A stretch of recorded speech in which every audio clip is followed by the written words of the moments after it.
Good morning everyone, good morning. Just কিছুক্ষণের মধ্যে আমরা উটি ছেড়ে দেব। আমরা সব রেডি করে নিয়েছি আমাদের এই হলিডে হোম ছেড়ে আমরা এখন আজকে যাব ব্যাঙ্গালোরে করে। এই যে নীল মতো দেখাচ্ছে এটা হলো টয় ট্রেনের শেষ স্টেশন। একদম ভালো লোকেশান।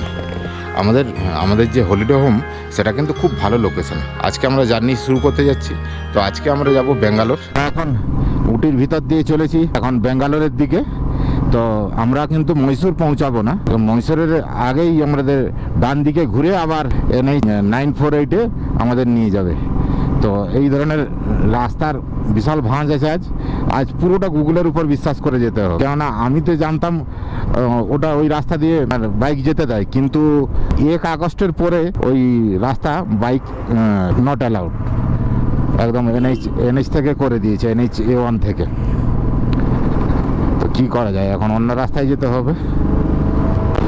আমরা এখন উটিকে বাই বাই বলে এখন চলেছি ব্যাঙ্গালোরের দিকে।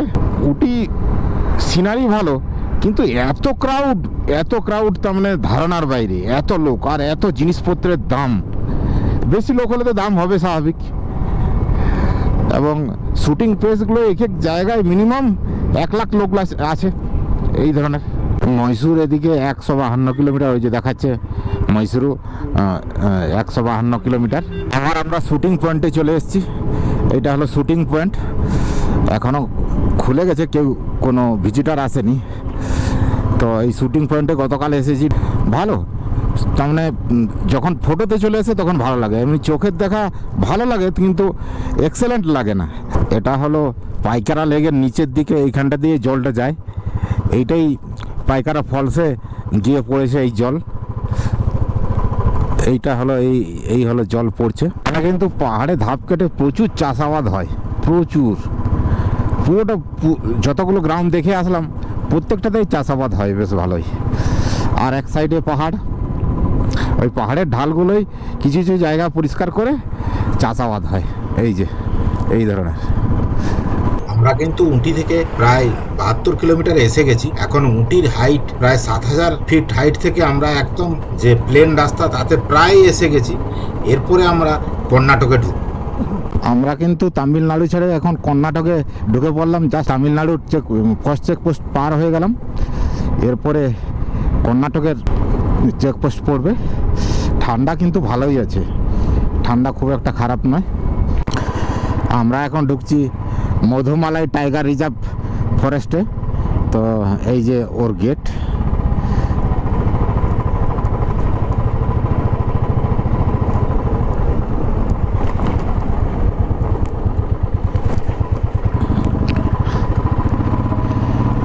এটা হলো মধুমালাই টাইগার রিজার্ভ ফরেস্ট। তো দেখি টাইগার যদি ভাগ্যে থাকে। রিজার্ভ ফরেস্ট হলে রাস্তা ভালো হলেও বাম্পার থাকবে, কেননা টোটাল যেহেতু এখানে জীবজন্তু পারাপার করবে, সেই হেতু তার বাইকের স্পিড বেশি হলে যে কোনো সময় অ্যাক্সিডেন্ট হওয়ার চান্স বেশি থাকে। তো সেই জন্যই এই বাম্পারগুলো করা থাকে।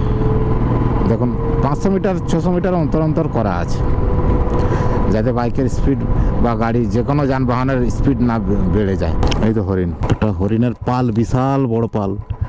এই যে হরিণ, এই তো হরিণ। হরিণের বিশাল পাল চলছে, দেখো বিশাল পাল হরিণ। যাই হোক, হরিণের দর্শন হয়ে গেল।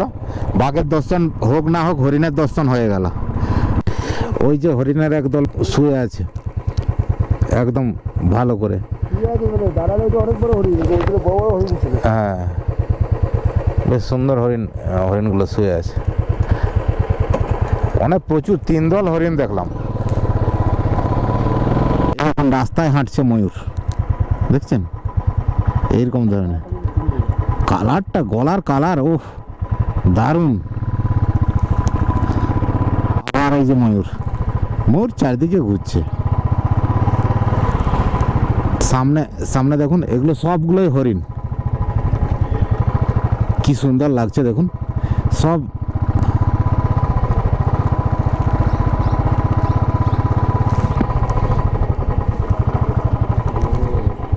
একটু দাঁড়াই। এক একটা সিনগুলো প্রচুর বড় বড়। বাঁদিকেও আছে। বাহ, এই সিংটা, সামনের সিংটা দেখুন কত বড় হরিণ। আবার এদিকে দুটো চলছে, হরিণ আছে দেখুন কি সুন্দর লাগছে। চারিদিকে হরিণ। এটা অন্য ধরনের হরিণ, এটা সিং বড় বড় আছে। তবে এখানে হরিণ আছে বলেই এখানে বাঘ এবং লেপার্ড এইসবের রিজার্ভ ফরেস্ট এটা আর কি। Welcome to Bandipur tiger reserve forest. এখন এটা এসে গেল বান্দিপুর, ওটা মধুমালাই ছিল, আবার একটা রিজার্ভ ফরেস্ট। এখানে মনে হয় এন্ট্রি ফেন্ট্রি করে যেতে হয়। এই দেখুন বান্দিপুর টাইগার রিজার্ভ ফরেস্ট, দুটো পরপর রিজার্ভ ফরেস্ট।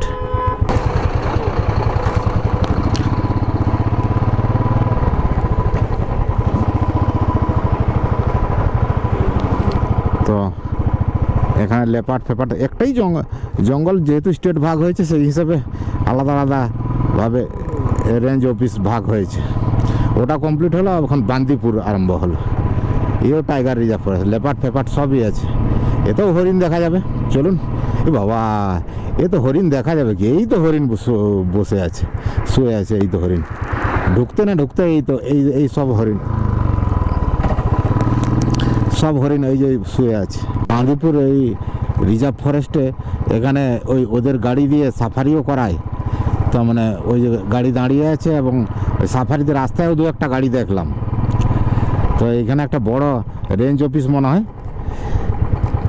তো প্রচুর পরিমাণে হরিণ দেখলাম। এই যে দেখুন কত পরিমাণে হরিণ, আমাদের দেখে পালিয়ে যাওয়ার চেষ্টা করছে। কতগুলো হরিণ। এইটা বড় সিংয়ের যেটা সেটা শুয়ে আছে, দারুণ সব হরিণ।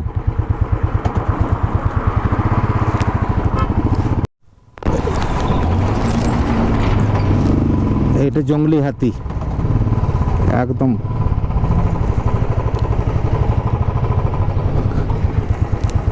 এই যে জঙ্গলি হাতিটা চলে যাচ্ছে, জঙ্গলের হাতি,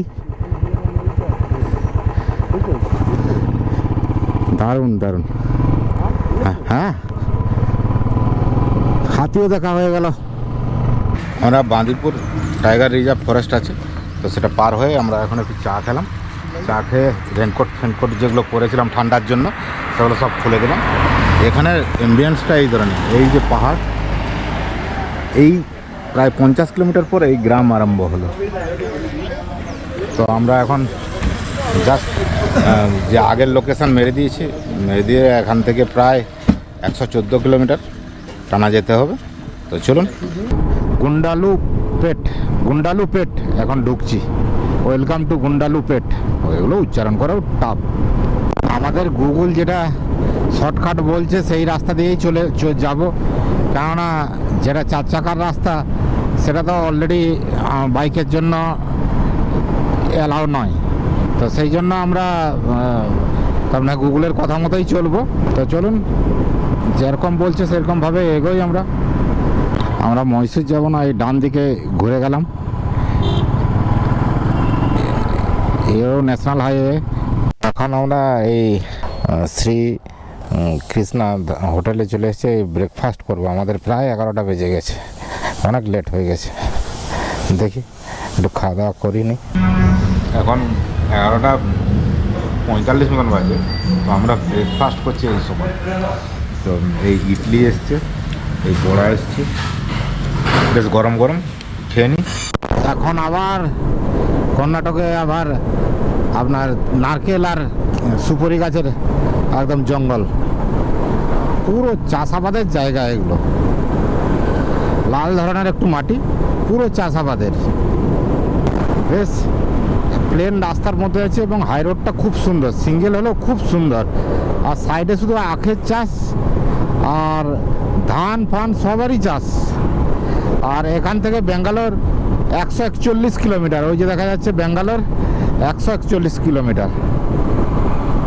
সামনের ভিউটা দেখুন, চাষের জমি, এদিকে নারকেলের গাছ আর এই ধরনের প্লেন রাস্তা।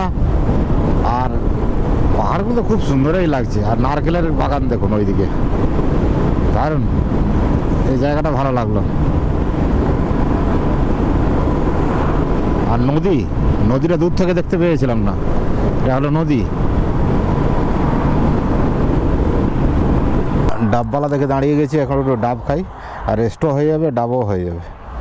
আমাদের ডাব খাওয়া হয়ে গেল, এখন ব্যাঙ্গালোরের দিকে চলা শুরু। আমাদের ডেস্টিনেশান এখন 118 কিলোমিটার বাকি আছে। 2 ঘন্টা 15 মিনিট লাগবে, আমাদের 3 ঘন্টা লেগে যাবে। এখন 1:30 বাজে, আমাদের মোটামুটি পৌঁছতে 4:30 হবেই। এই সাইডে একটা পাথরের চাই কিরকম দাঁড়িয়ে আছে দেখছেন, পাহাড়ের মতো দেখতে, কি সুন্দর লাগছে, দারুণ লাগছে। এটা ব্যাঙ্গালোরের কাছে ধরে এই ধরনের ছোট ছোট তার মানে টিলা আকারের পাহাড় দেখা যায়, তবে ব্যাঙ্গালোরটাও কিন্তু একটু হাইটে অবস্থিত। এই সামনে দেখুন, যতদূর চোখ যাবে শুধু নারকেলের বাগান, এবং নারকেলের বাগানগুলো খুব সুন্দর দেখতে। এই মাঝখান দিয়ে রাস্তা, স্ট্রেট রাস্তা, যতদূর চোখ যাবে এই নারকেলের বাগান। সত্যিকারে এই নারকেলের বাগানগুলোও কিন্তু এখানে সৌন্দর্য প্রচুর পরিমাণে বাড়িয়ে তুলেছে, দারুণ লাগছে এটা। এই জার্নির সব থেকে অন্যতম জিনিস হলো এই যেতে যেতে রাস্তায় নতুন কিছু দেখা, একদম আলাদা ধরনের সিন, দুর্ধর্ষ। ব্যাঙ্গালোর পৌঁছাতে আর 31 কিলোমিটার বাকি আছে, আর আমাদের ডেস্টিনেশন পৌঁছাতে এখনও প্রায় 49 কিলোমিটার বাকি আছে। তো এখন আগে কোথাও আমাদের দুপুরের লাঞ্চটা কমপ্লিট করে নিতে হবে, কেননা আমাদের হলিডে হোমে গেলে তখন খাবার থাকবে না। তাই এই 30 কিলোমিটারের ভিতরে কোথাও আমাদের লাঞ্চটা কমপ্লিট করে নেব। আর রাস্তা তো দুর্ধর্ষ। আজকে ভেবেছিলাম যে আজকে রাস্তা একটু লোচা হবে, লোচা বলতে কোন রাস্তা দিয়ে যাব, কিভাবে যাব, একটু প্রবলেম হবে। তো দেখলাম যে না, একদম ফার্স্ট ক্লাস, সব দিনের থেকে আজকেই ফার্স্ট ক্লাস রাস্তায় নিয়ে গেছে। ব্যাঙ্গালোর পৌঁছাতে এখনও 30 কিলোমিটার বাকি আছে, তো টাউনশিপ হালকা হালকা আরম্ভ হয়ে গেল। এই ভাইয়ের সঙ্গে দেখা হলো, আমাদের মেদিনীপুরের বাড়ি। কী নাম তোমার ভাই? গিরিধারী হাজরা। বাহ। তো এবং গাড়ির নাম্বার দেখে আমাদের সঙ্গে বাংলায় কথা বললে, এবং কাঁটির ছেলেও আছে। এই ভাইয়ের বাড়ি হলো সবঙ্গে। এই ছেলে হাই করে দাও একটু। হ্যাঁ, আমরা নিয়েছি ঘি রাইস, ডিমের আমলেট আর ডাল ফ্রাই। আর ওই দিকের বন্ধু পেটেনে রান্না হয় না, সেই জন্য দিতে পারলো না, বলে তবুও যতটা পেরেছি আমি করে দিয়েছি। ওরা নিজেদের জন্য ফুলকপির তরকারি করেছিল, ফুলকপির তরকারি দিয়ে গেলো, বলে বাঙালি পেটেন রান্না, আমরা নিজেদের জন্য করি। তো এই খাচ্ছি আর কি, বেশ ভালোই জমে গেল, সব পেঁয়াজ লেবু সব দিয়ে গেছে। লাজাজ রেস্টুরেন্টে আমরা খেলাম। এই ভাইরা আমাদের মেদিনীপুরে খুব ভালো ব্যবহার করলো, এবং খাওয়া দাওয়া খুব ভালোভাবে হলো। যদি এই রাস্তায় আসি আবার দাঁড়াবো তোমাদের ঘরে। ঠিক আছে, আসি তাহলে। রাজ্যের বাইরে এসে এই বাঙালি ছেলেদের সঙ্গে এতক্ষণ গল্প করে খুব ভালো লাগলো, এবং খাওয়া দাওয়া ওরা নিজেদের জন্য তরকারি করেছিল, সেটাও আমাদের দিল, এবং সব ডিসকাউন্ট রেটেই সব ধরলো। আমাদের এত কিছু দিল 390 টাকায় দুজনের। দারুণ খেলাম, এবং পেট ভরেও খেলাম। ব্যাঙ্গালোরের আগে এই বাইকের টোল ট্যাক্স দিতে হবে। আমাদের টোল ট্যাক্স 15 টাকা দিতে হলো। ব্যাঙ্গালোরের আগে এই রাস্তায়ও টোল ট্যাক্স আছে, বাইকের 15 টাকা নিল টোল ট্যাক্স। তবে রাস্তা ভালো, 2 হুইলারের জন্য বাঁদিকে লাইনও আছে।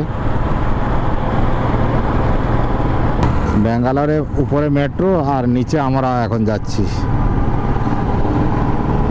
এই যে মন্দির দেখছেন, এই ধরনের মন্দির এই সাউথ ইন্ডিয়ায় হামেশাই দেখা যায়। তো আমরা এখন চলেছি ব্যাঙ্গালোরের টাউনের ভিতর দিয়ে।